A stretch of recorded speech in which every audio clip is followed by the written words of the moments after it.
Assalamualaikum and hi. We are from Group 3 and we will present about the lawful combatant in non-international armed conflict. Next slide. So this is the member of the group.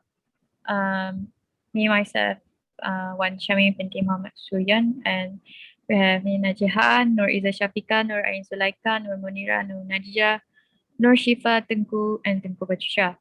Next slide. So for the introduction, I will explain the definition of lawful combatant and non-international armed conflict. So lawful combatant is a members of an armed or irregular force of belligerent party, except for religious and medical personnel, or irrespective of such membership, anybody who takes an active and direct part in hostilities in an international armed conflict, whereas they only can be prosecuted for the violations of international humanitarian law and not for lawful acts of war. And lawful combatants are also entitled to the status of prisoners of war that protect he or she from acts of an offense. So under Article 3 of the Geneva Conventions of 12 August 1949, non-international non-international armed conflict referred to the involvement of armed conflicts. Sorry, next slide. So non-international armed conflict, referring to the Article 3 of the Geneva Convention of 12 August 1949, referred to the involvement of armed conflicts in one of more non-state armed groups that occurred between the government armed forces and non-state armed groups, or only between such groups. So in order to determine a situation of non-international armed conflict, two requirements must be met. That is, the conflict must be protracted, and the second one is the armed groups must be organized. Next.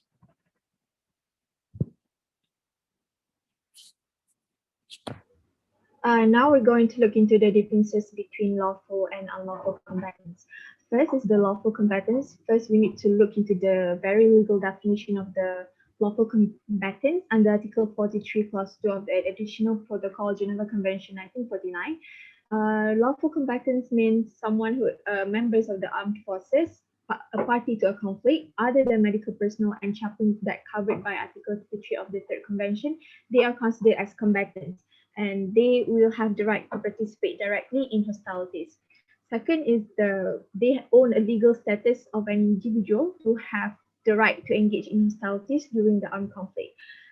Third, they will be entitled to prisoners of war status if they are being captured by the enemy combatants, and they must be given all the rights guaranteed by that status. And the last one is they cannot be prosecuted for lawful acts of war, but just for the violations of international humanitarian law. Now we're going to look what is unlawful combatants.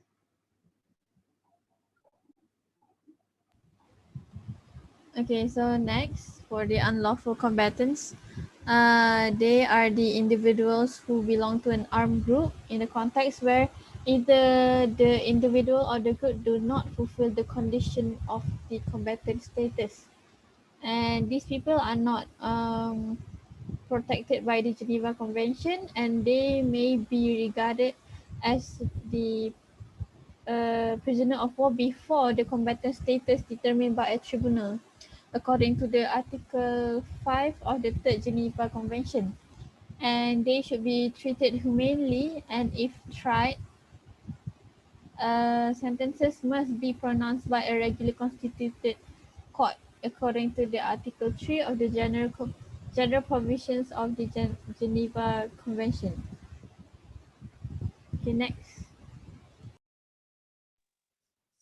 My name is NAJIHAH binti KHABARI. So moving on to the core elements of non-international armed conflict. There are two core elements constituting of non-international armed conflict, which first, protracted armed violence is taking place, and second, the actors taking part in it must exhibit a certain degree of organization.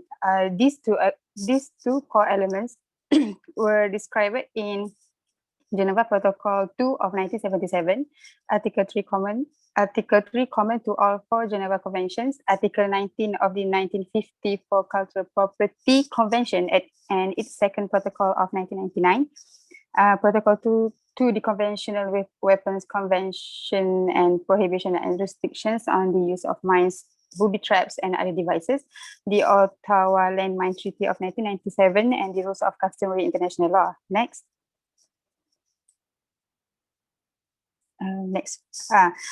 So the common Article 3 refers to an armed conflict that is not international in nature but doesn't define it further. While Protocol 2, which was created to develop and supplement common Article 3, which established a lower limit by omitting some forms of intermittent violence. The International Court of Justice also support this argument by declaring that the provision in Common Article 3 reflect basic humanitarian concerns that apply to any armed conflict under customary international law.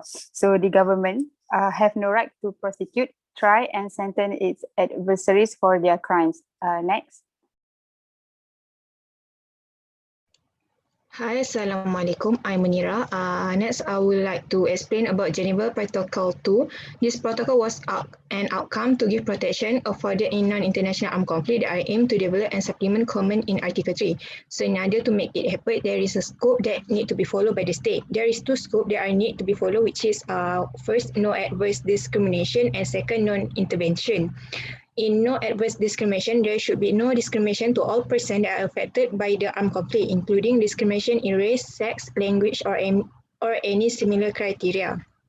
The second scope in non-intervention, which is this protocol that the law will not intervene in the state in order to gain the unity. It is because to protect the sovereignty of the state, besides want to maintain the territorial integrity. So the aim of this protocol was mainly humanitarian, because it was not affect the right of a state in order to give the responsibility toward the state fully. But there is a legitimate was be used in order to not breach the protocol rules, as the freedom of state was limited and it cannot subsequently claim to the compliance with those rules constitute an infringement of state sovereignty. Next.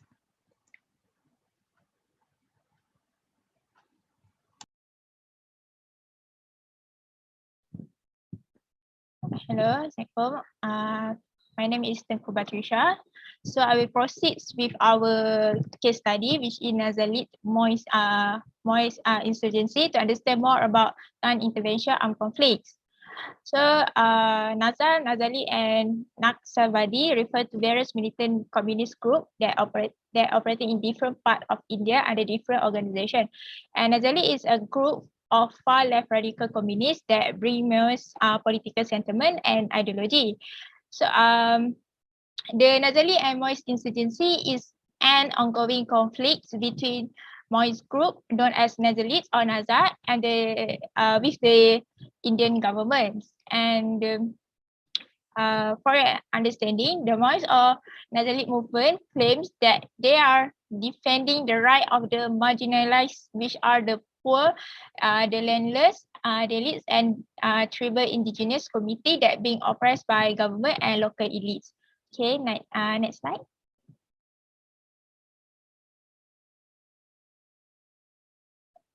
Okay.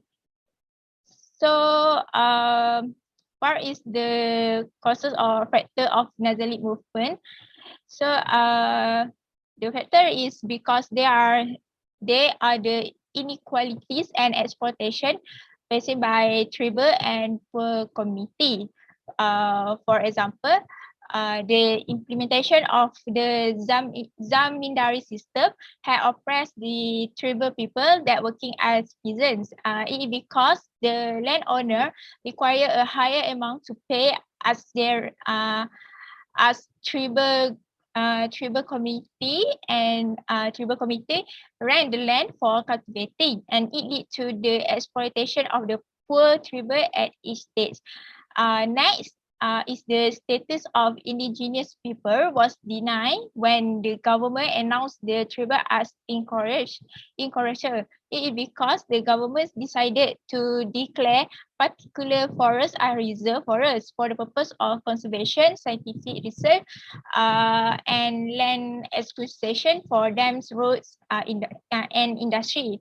Therefore, it will destroy tribal inhabitants in the forest that populates by many generations. And the government also did not take any initiative to secure the right of tribal regarding their inhabitants during that time. And the third is the socio-economic inequalities. The NAZA affected area are severely affected by the disparities in economic and social terms, by poor people and tribal were discriminated against by the rich tycoons and zamindars. And the female or the poor classes are treated as commodities to be used and exploited. And the poor governance from state authority and the lack of employment opportunity for the youth in the rural area. And the other factors also play significant roles for these people to join the Nazali movement or MOHD in order to seek their right, at the same time manage to receive adequate income from Nazali. So the others are resettlements and rehabilitation and poor governance related factors. Okay.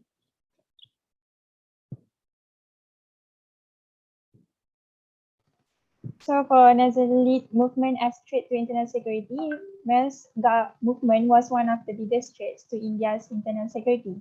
As part of globalization, threats such as Nazali movement can no longer be viewed as simply internal, as it also affects external security.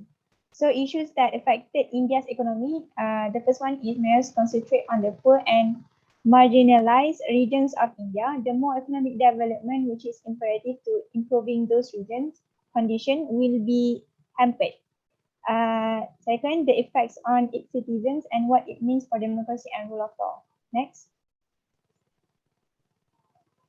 So for example, the more the mayors concentrate on the poor and marginalized regions of India, the more economic development which is imperative to improving those region condition will be inhibited. Internal order and stability are necessary for a nation's economic development.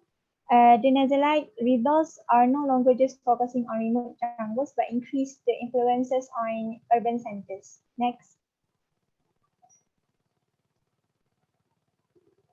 How India government curb these problems. So there are several law implemented by India to curb these problems.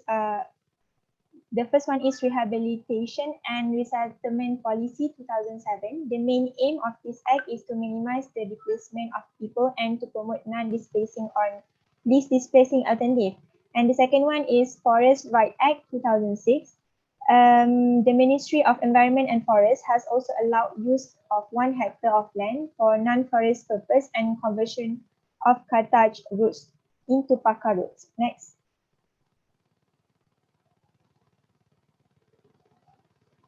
So in this regard, the state should start addressing the basic needs of the poor and fulfilling its main responsibility to deliver human development to these disadvantaged areas, to address widespread power and infrastructure shortage.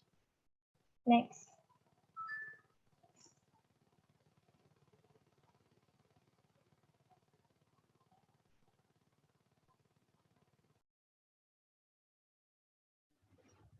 Okay, my name is NAJIHAH binti YASIN. So overall, from the previous presentation, we have known what is the lawful combatant and what is the unlawful combatant. The lawful combatant are protected under the Geneva Convention, while the unlawful combatant are not. So therefore, we can see that the non-international armed conflict are constituted by 2 core elements, which are the protracted armed violence and the actors that taking part in it. In order to maintain the national unity, it is very important for all countries to implement the terms of no adverse discrimination and non-intervention that contained in the Protocol 2 of Geneva. That's all from us. Thank you.